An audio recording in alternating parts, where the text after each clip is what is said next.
Benavides, y estaban 135.000 pesos en esa época. Hoy ustedes no quieran saber lo que vale eso, y por eso estamos trabajando en el Plan Especial de Manejo y Preservación de esa hacienda y haciendo un programa de reconstitución ambiental del bosque andino, porque la hacienda empieza así, en esas colinas, y termina en esta planicie. Tiene únicamente 2 hectáreas construidas. Sus predios incluyen la casa solariega del presidente Marroquín, aquel autor de la ortografía en verso que muchas de nuestras abuelas y pues profesores de hace muchísimos años enseñaban a los estudiantes cuando la memoria era un arte. Entonces, quizá recuerden, con Z se escriben trenzas, zapatos, calzones, con J se escribe teje, maneje, y etcétera. Carlos se lo debe saber porque él recita y me encanta. Y pues con ese ritmo los abuelos tenían ortografía.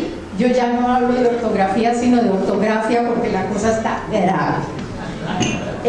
Y acá está este lugar que se llama la Imprenta Patriótica, que el año entrante cumplirá 60 años y que hoy es bien de interés cultural de la nación como un lugar que preserva el oficio de tipógrafo.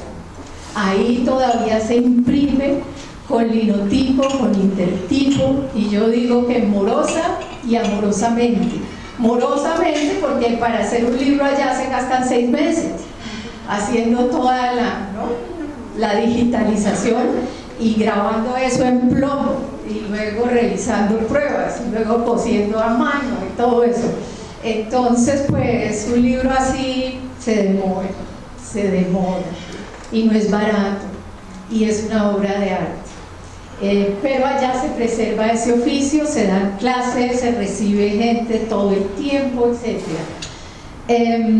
Entonces pues habitamos en 2 espacios patrimoniales. Mantenerlos es carísimo, claro, y nos ocupamos de esto que es hacer realidad eso de que Colombia es pluriétnica y multicultural, y desarrollamos 2 preceptos de la Constitución del 91.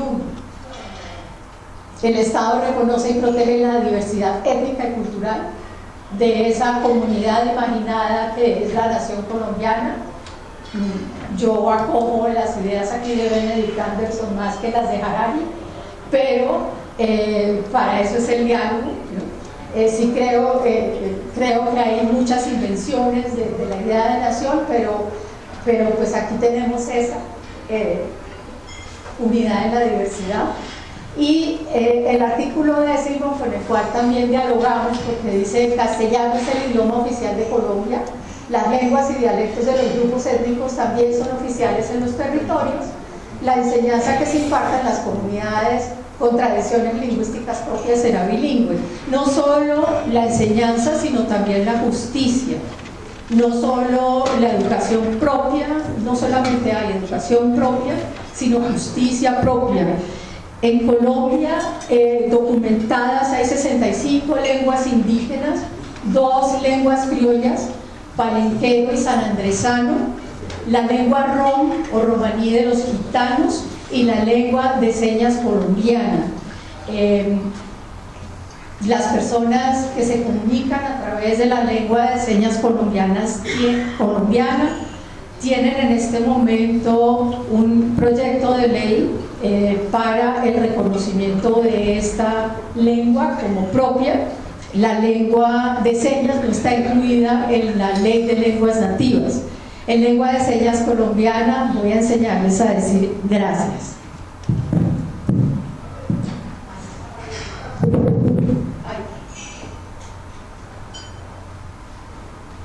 La mano en el mentón, la mano aquí, gracias. Y aplaudir en lengua de señas colombiana.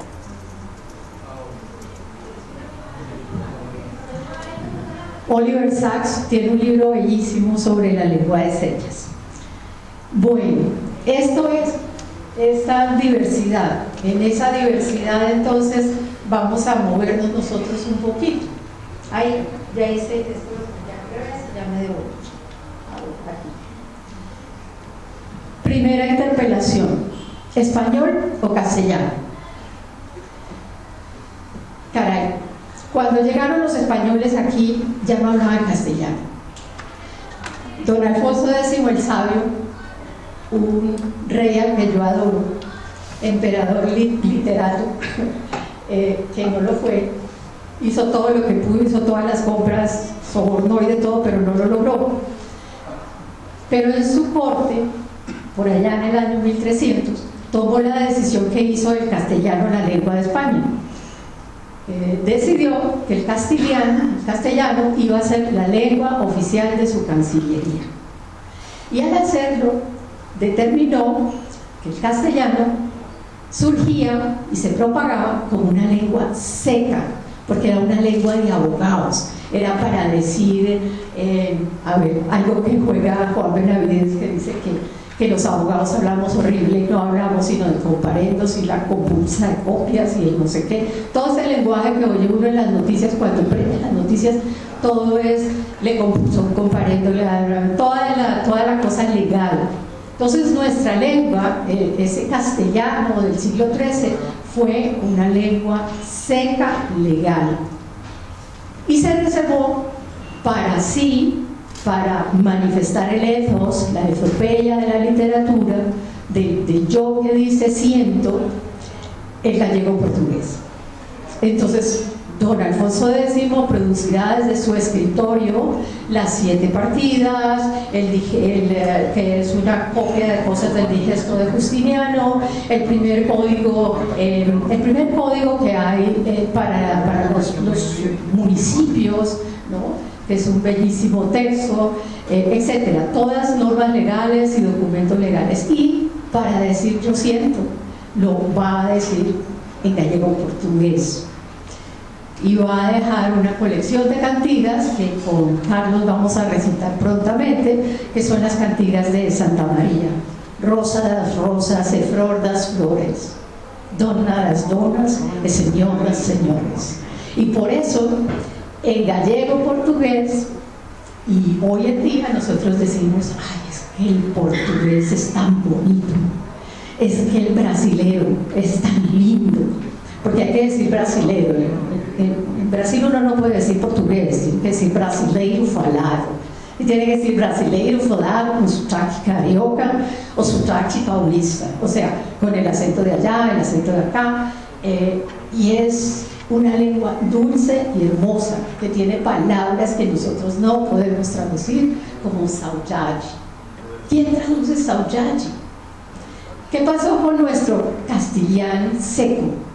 En el siglo XV, unos muchachos alegres y muy bellos, que también vamos a recitar, Carlos, Garcilaso de la Vega y Juan Boscán, se fueron con los ejércitos de don Carlos V y estuvieron viviendo en Italia y aprendieron de los italianos el yo poético, el divinísimo yo poético que venía de Petrarca, y cargaron al castellano de las palabras dulces del afecto y del amor.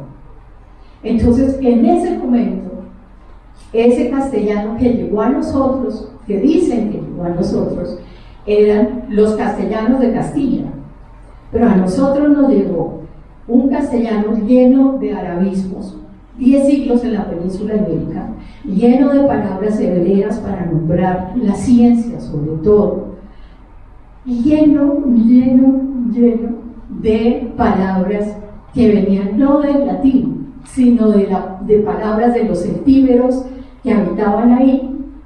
Y cuando llegó aquí se encontró con todas las formas de nombrar que tenían las comunidades que habitaban en estas tierras. La primera palabra indígena que entró al torrente de la lengua, que alguna gente insiste en llamar castellano, fue la palabra canoa, de una comunidad taína, de la cual lo único que subsisten son sus palabras. porque a esos no nos dejaron vivir, o sea, ninguno, pero sus palabras fueron las primeras que entraron. Entonces, por eso el diccionario panhispánico de dudas nos enseña que decimos español para designar la lengua común de España y de muchas naciones de América, que también se habla como propia. La polémica sobre cuál de estas denominaciones es más apropiada está hoy superada. El término español es más recomendable por carecer de ambigüedad, ya que se refiere de modo unívoco a la lengua que hablan hoy más de 400 millones de personas. Entonces, pues nuestra constitución fue más papista que el Papa, pero bueno, ahí nos entendemos. Para proteger las lenguas nativas de este país existe la ley 1381, por la cual hacemos esos reconocimientos. Acá están, donde están localizadas esas comunidades que son hablantes de lenguas, que cada una de ellas es un modo de habitar el mundo. En cada una de esas lenguas encontramos una forma de vivir. Ahí hay espacios de filosofía, de pensamiento, y yo pues no estoy por la pureza ontológica de todos esos saberes ni nada, pero hay mucho que aprender, mucho para aprender. Según el censo de 2018, hay 1.900.000 tantos indígenas, un 4.4% de la población de este país es indígena. De los afrodescendientes en el censo aparecieron 2.900.000 algo, o sea, un 9%, 34%. En este momento esa cifra está siendo discutida porque en el anterior censo, en el de 2005, había 4 millones de personas. Este censo se da por autorreconocimiento y ahí está la discusión de cómo fue que hicieron el censo con los afrodescendientes. Hay 2.600 personas de la comunidad romaní, pero también ahí hay un problema porque pues ha habido una gran migración de población romaní desde Venezuela y ellos no se van a identificar doblemente como venezolanos y gitanos porque ya sería una sobrecarga identitaria demasiado fuerte para ser además migrantes, ¿no es cierto?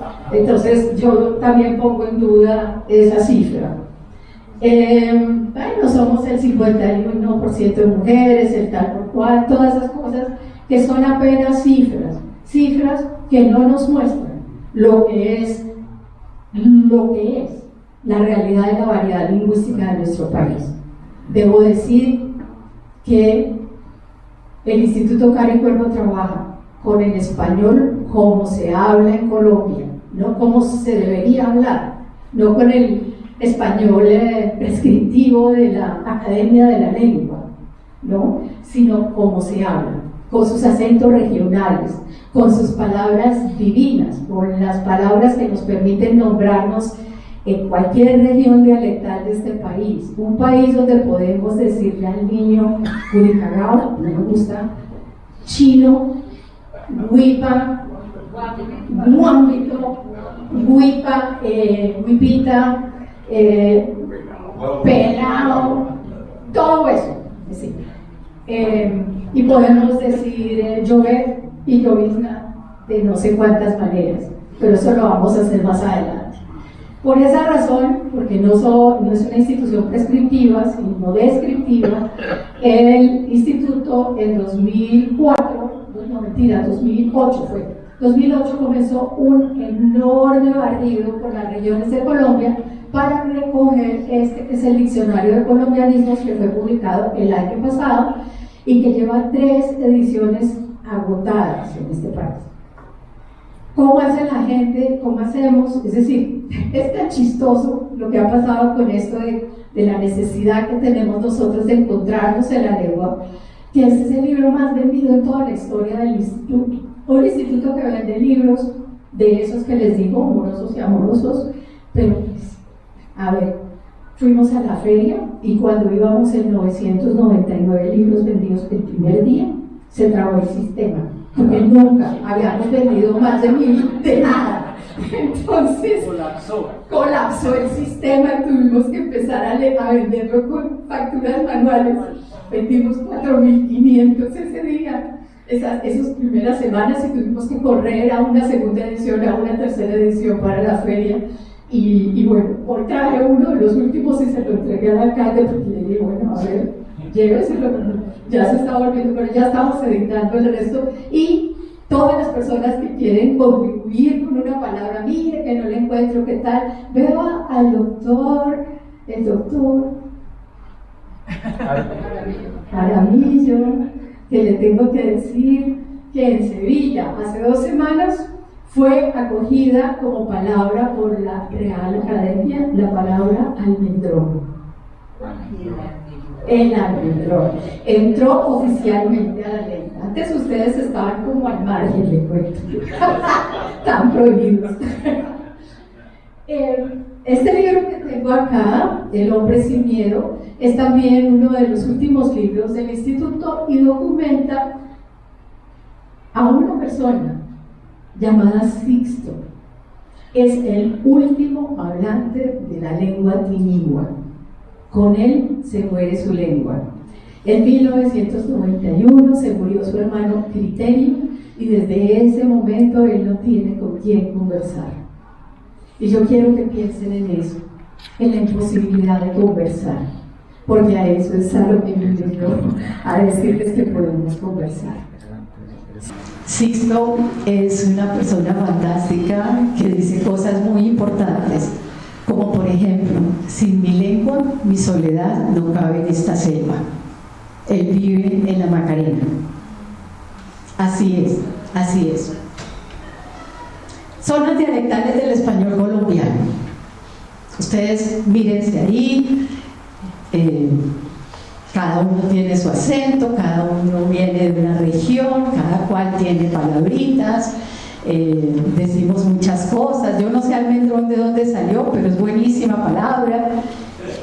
Bueno, muy bien, muy bien. Pues yo apenas vi esa palabra. Le cuento pues también que fue aceptada la palabra bitlemanía.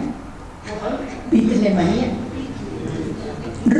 Es decir, fue tal la lucha de la academia por encontrar cómo decir bitlemanía, que resolvieron dejar eso así. Manía por los Beatles. ¿Cómo más? Sí.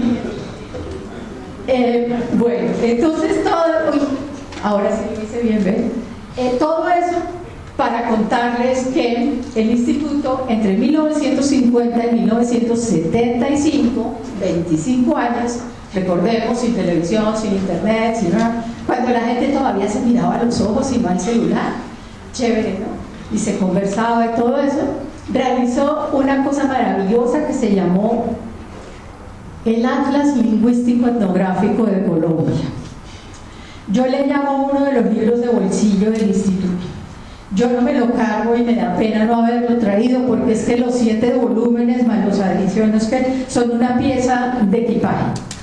Pero sí traje algunas láminas para que vean la riqueza del Atlas.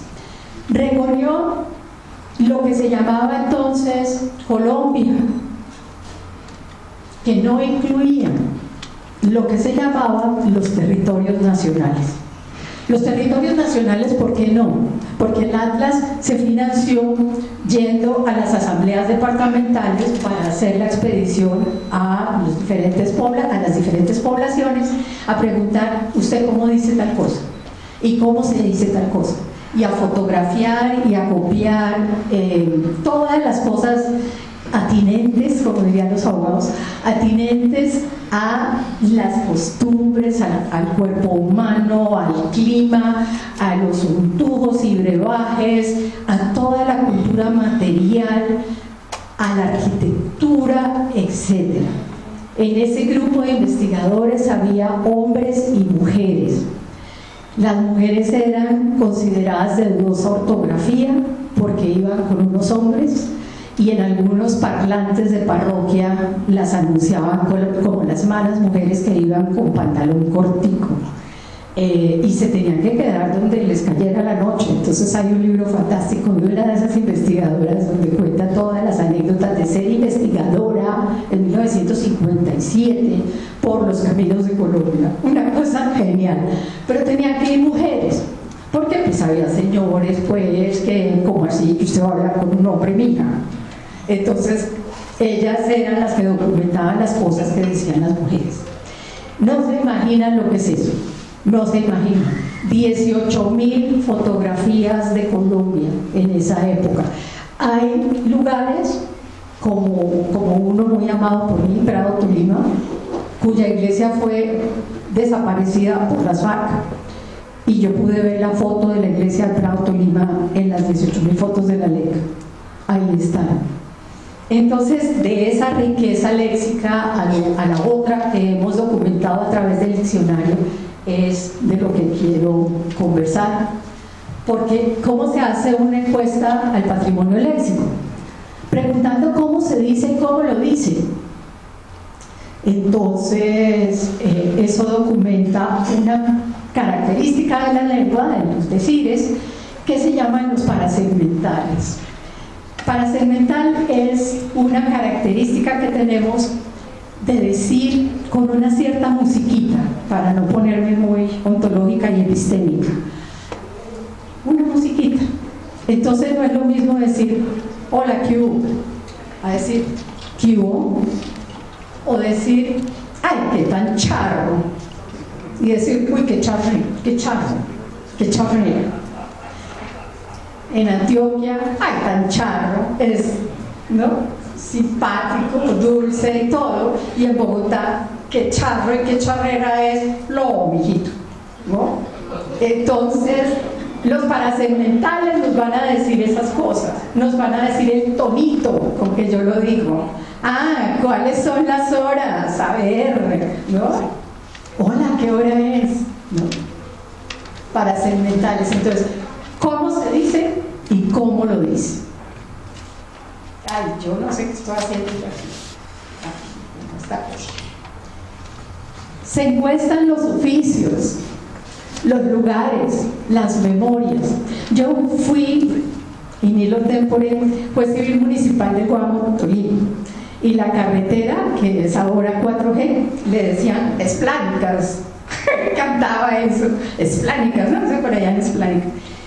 Y los campesinos, para decir que alguien no trabajaba, decían mi compadre ya no le da golpe al mundo. Divino es eso, no le da golpe al mundo, no es agricultor, ya no trabaja, ¿no? Entonces, en cada una de esas cosas, ¿cómo lo dice? ¿Cómo lo dice? ¿Cómo lo nombra? Una experiencia con estas palabras fue la que tuvimos en Madrid, en España, donde el instituto tiene una pequeña delegación y hay una diáspora colombiana muy importante. Hicimos una exposición que se llamó Palabras de maíz y de café, y nos llevamos las fotos y las palabras que tienen que ver con eso. La máquina Corona de moler el maíz para hacer la arepa, pero qué cosa tan brava, llegó una cantidad de gente impresionante, y en todas estas fotos, con memoria de qué lugar era y todo eso, todo el mundo empezó a buscar a su familia, ¿no? ¿Será por ahí? ¿Estará mi mamá? ¿No? ¿Quiénes serán esos? Ven, ¿no? Y es eso, la memoria que nosotros hacemos con las palabras, con los lugares, con las imágenes. Por favor, impriman sus fotos. Dentro de 20 años los bichos esos en donde almacenamos todo lo que queremos tener ya, no vamos a poder verlos. Entonces, bueno, que vayan imprimiendo para que puedan contar. ¿Quiénes hacen los oficios? Esas parrillitas para hacer, ¿no?, arepitas redondas tan buenas y todo, que ya no las venden en el supermercado. Qué jartera ponernos a hacer eso. Los cafeteros, mi padre lo fue en el Líbano Tolima, que él llamaba el Líbano Tolima. Y lo que les voy a proponer es un ejercicio en donde empleo una categoría que me enseñó Jean-Paul Lederach, uno de los grandes asesores del proceso de paz, que es la categoría de imaginación moral. Imaginar desde la imaginación moral respuestas e iniciativas que, estando enraizadas en los retos del mundo real, sean capaces de elevarse por encima de patrones destructivos y de dar luz a aquello que aún no existe. Entonces, el reto es encontrar palabras de reencuentro, palabras de afecto, palabras para nombrarnos en la diversidad. Ese es mi reto. Mi reto ha sido bucear por la ética de la palabra, el mío. Una ética de la palabra que se expresa muy fácil. Es más sencillo y es éticamente importante preguntarle a las personas, ¿me expliqué? Y no decirle, oiga, ¿me entendió? Es eso, es eso. Yo tengo un público o unas personas con las cuales voy a construir un puente de comunicación y yo no estoy aquí para decirles todo lo que sé y echarles todos los nombres de todos los teóricos ni nada de eso, que claro, en un ambiente académico debe ser, pero lo fundamental en un puente inicial de comunicación, en un medio general, es preguntar y recibir la respuesta y construir el circuito comunicativo. Estará encontrando ahí a mi amigo y jefe de muchos años, Guillermo Hoyos, representante plenipotenciario de Habermas en la Tierra. ¿Verdad que sí? Sí, yo siempre lo honro nombrándole a su Habermas. Sí, porque pues a ver, la teoría de la acción comunicativa, pero a mí me gusta más decir, ¿me expliqué? Mi ejercicio que les voy a proponer parte de la idea de una mujer extraordinaria llamada Alice Baldwin, que trabajaba con Jean-Paul Ledra, una mujer pionera en los ejercicios de inscripción en la historia del trabajo de las mujeres. Estos libros son 2 volúmenes, El otro lado de la historia, y son del Pleistoceno, de hace muchos, muchos años. Y este último que nos dejó, que se llama Construir una cultura de la civilidad global. Ella nos habla de que nosotros tenemos un presente, siempre que lo llevamos, de 200 años. Eso me arregla a mí mucho la moral, porque ya me están dando boleta gratis para los museos, y el primer día que me lo dieron me quedé maravillada. Después dije, carachas, esto es la tercera edad. Bueno, aquí está la suscrita con su hijo Juanito, su hijo mayor, y mi bisabuela Julia Torres, que tuvo 17 hijos, como se usaba en aquella época. La fotografía fue tomada en 1979. Está mi bisabuela, mi abuela dijo que estaba desarreglada ese día, ella era caleña, entonces pues si estaba despeinada no quería salir en ninguna foto. Y estoy yo, está mi hijo. ¿Cómo construyo mi presente de 200 años?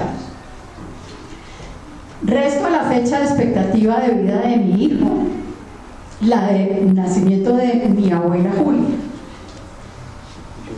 2057, 1880, y me salieron 170 años, 177. Entonces, ¿qué es eso de mi presente de 200 años? La vida vivida, la que yo he vivido, y la vida que viviré en los demás. La vida que yo viviré en los demás se vive en la memoria de los poemas. Lo cogí de mirada compasiva conmigo. La que vive usted cada vez que recuerda los poemas de su papá, que pasó de usted y que pasará a los que usted se los pase. Las palabras que decía mi abuela regañándolo a uno: China, zumbambicos de estos, zumbambicos. Eso lo cargo yo de mi bisabuela Julia. Cada una de esas cosas que ustedes cargan es mi presente de 200 años. Tengo palabras de mi abuela, de mi bisabuela, de todo el mundo que tengo, y pasaré y paso a mis hijos que estudiaron en los Estados Unidos, que hay uno que vive en Los Ángeles, ¿verdad? Y todo eso, y ellos cargan eso. Tengo ese presente de memoria. ¿Cómo pueden hacer ustedes el ejercicio? Y les voy a pedir que lo hagan. No sé cuánto tiempo tengo. ¿5? ¿10 minutos, señora? ¿Señorita? ¿Cuánto tengo? 10. Bueno, háganse el arbolito. Yo les voy a contar cómo se puede hacer el presente de 200 años y cómo somos territorio. Yo nací en 1955 en Cali Valle. Mi papá era del Líbano, Tolima. Llegó a Cali desplazada su familia por la violencia. La familia de mi padre era conservadora y el Líbano era un pueblo liberal. Llegó al Valle del Cauca y paró en Cali. Allá conoció a una muchacha, hija única de una familia del Valle del Cauca. Mi abuela Noemí era hija de un hacendado, mi abuelo era criador de caballos y mi papá, para esa señora, que era mi abuela, era el tolimense aparecido. Porque era oscurito, era aparecido, una mano adelante, otra atrás, pues uno desplazado por la violencia. Pero eso sí cantaba muy bien y recitaba, decía los poemas más bellos y además las citas a mi mamá se las ponía escondidas con poemas. Y se robó a mi mamá. Mi mamá tenía 16 años. Y yo nací cuando ella tenía 17 y mi papá 20 y estaba en tercero de bachillerato de la nocturna en el colegio San Miguel. Bueno, un colegio de los fundados por Santander en Cali, para por la noche. De día había logrado hacer un curso de odontotécnico, que era una cosa, el oficio de sacar muelas, y lo enseñaban en una cosa parecida al SENA. Entonces de día tenía su consultorio en un barrio popular de Cali, decía Gabriel Millán López, extracciones sin dolor. Eso le sirvió a mi padre para construir un chiste. Mi padre fue luego muchas cosas, entre ellas 2 veces alcalde de Ibagué y otras cosas por allá en los ministerios por allá. Y entonces él cuando decía, bueno, mi hoja de vida es aquí así: Gabriel Millán López, ex ministro de no sé cuántas, ex embajador no sé cuántas, ex alcalde de Ibagué, extracciones sin dolor. Siempre terminaba así. Y bueno, era una persona que me daba todos los días, y cuando salíamos, que yo venía con él por acá al Tolima a sus cosas de política a veces, me enseñaba palabras. Cada viaje me enseñaba palabras. Entonces me enseñó la palabra silo, la palabra estoraje. Era una maravilla mi papá en términos de palabras. Ese señor lleno de palabras, y mi abuela Ayuna diciéndole tolimense aparecido, y mi mamá con sus palabras, y mi abuela espantosa diciendo cosas porque le ponía apodos a todas las novias de mis tíos. Mi mamá era la única mujer, y como les digo, el tolimense aparecido se la robó a los 16. Entonces, todos los insultos que había para el tolimense aparecido, yo esos me los sé, pero no se los voy a decir porque ya murieron mi papá y mi abuela, y sería de mala nota decir esas cosas. Ay Dios, ¿qué hice? Bueno, todo lo peor. Entonces les estaba contando. Bueno, yo no sé qué hice. Mi mamá, entonces, bayuna, de raíces pues muy bayunas, mi padre tolimense, mi abuelo por el lado paterno era de Ambalema y había sido arriero de un doctor legendario llamado el doctor Fina, entonces con él aprendimos un montón de cosas. Mi abuela era de San Juan de Río Seco y tocaba la bandola y sabía un montón de cosas de música también. Y me casé con Juan Benavides. Juan Benavides, su papá de Jean Juan Kirsch, Naricho, dulcísimo, verás. Y mi suegra, nacida en Flandes, Tolima, pero le daba pena y decía que era de Girardot. Eso nos ha pasado a todos, qué carachos. Y entonces hicimos, yo voy a desistir con eso porque es que yo, mejor dicho, porque además no hay mucho después ya. Entonces yo tengo palabritas, ahí vayan contando, ¿no? Y mis hijos nacieron en Bogotá, ¿no? Vivieron en Ibagué, fueron hinchas del Deportes Tolima cuando eso era horrible, porque el Deportes Tolima ahora sí sacan pecho. Estamos esperando que pase a la final. Todo eso, y se ponen el piloncito de oro y se ponen las palabras de este lugar del Tolima que tiene una virtud enorme con las palabras. Yo no he conocido gente más acertada para dar apodos que la gente. Nosotros vivimos con mi marido en Prado y las que tenemos de allá, por ejemplo, una persona muy pálida que había allá en la represa de Hidroprado le decían pan de yuca. Y a otro señor que tenía una barriga muy voluminosa le decían el perjudicado. Yo no sé, es una cosa muy dura, o sea, hay apodos espantosos, ¿sí? Se rió después porque es que perjudicar a alguien, a una mujer y embarazarla es una cosa que ya no se dice, es así políticamente incorrecto, ¿cierto? Para poder, toca hacer ese desdoblaje.